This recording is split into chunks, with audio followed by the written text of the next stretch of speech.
ამერიკის პოლიტიკაში ახალი ერა 2007 წლის 4 იანვარს. ნენსი პელოსი სპიკერად დანიშვნის შემდეგ დაიწყო, როდესაც წარმომადგენელთა პალატის წინ ის 218 წლის მანძილზე პირველად ქალი სპიკერის სტატუსით სიტყვით გამოვიდა.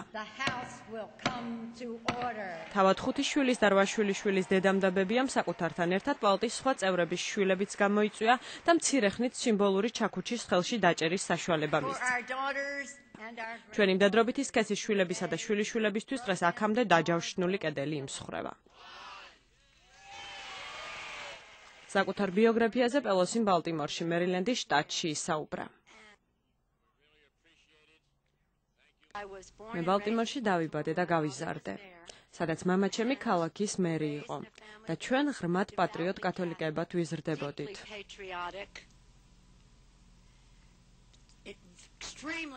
მუდამ ვამაყობდით იტალიური ფესვებით, ასევე ჩვენი დემოკრატიისადმი ერთგულებით.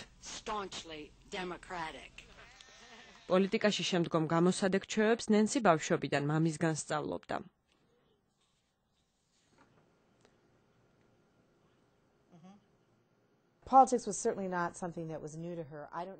პოლიტიკა მისთვის ახალი არ ყოფილა დღეს. ამერიკაში ის ყველაზე გავლენიანი და წარმატებული ქალის სტატუსის მფლობელია.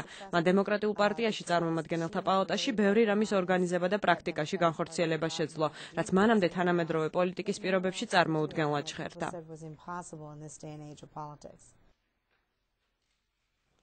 ერთ-ერთი მნიშვნელოვანი, რაც პელოსიმ სპიკერის რანგში განახორციელა, დემოკრატების 70 წლიანი ჯანდაცვის რეფორმის გატარების მცდელობა იყო. მისი მრჩეველი სელინდა ლაიკი ამბობს, რომ მანან საქმეში დიდი ძალისხმევა გამოიყენა.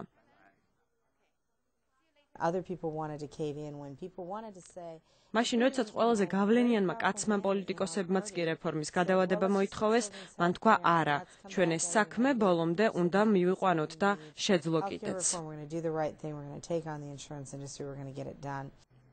რესპუბლიკელების პოლიტიკური მრჩეველი ტერი ნელსონი იზიარებს პელოსის დიდ ღვაწლს ჯანდაცვის რეფორმის გატარების საქმეში, მაგრამ ასევე ამბობს, რომ ბევრი კონსერვატორისთვის ის წინააღმდეგობრივ ფიგურად რჩება. მის მოწინააღმდეგეთა რეიტინგი 40-დან 50%-მდე მერყეობს, რაც წარმომადგენელთა პალატის სპიკერისთვის უცნაური მონაცემია. ამ პოსტზე მყოფი ადამიანები ძირითადად მნიშვნელოვანი ფიგურები არიან, მაგრამ ქვეყნის გარშემო არც თუ ისე ცნობილი. ნენსი პელოსის შემთხვევაში უამრავმა ადამიანმა იცის მისი ვინაობა და დიდად არ მოწონთ. ნელსონის თქმით, კონსერვატორებში პელოსის დაბალი რეიტინგი იმ შტატის დამსახურებაა, რომელსაც ის წარმოადგენს. კალიფორნია და ქალაქი სან-ფრანცისკო მძიმე დემოკრატიული ფესვებით არის ცნობილი. ნელსონის თქმით, ის რესპუბლიკელებთან მორიგების სურვილით არასოდეს გამოირჩეოდა. ამის სურვილი არასდროს შემინიშნავს. მე კაპიტოლიუმ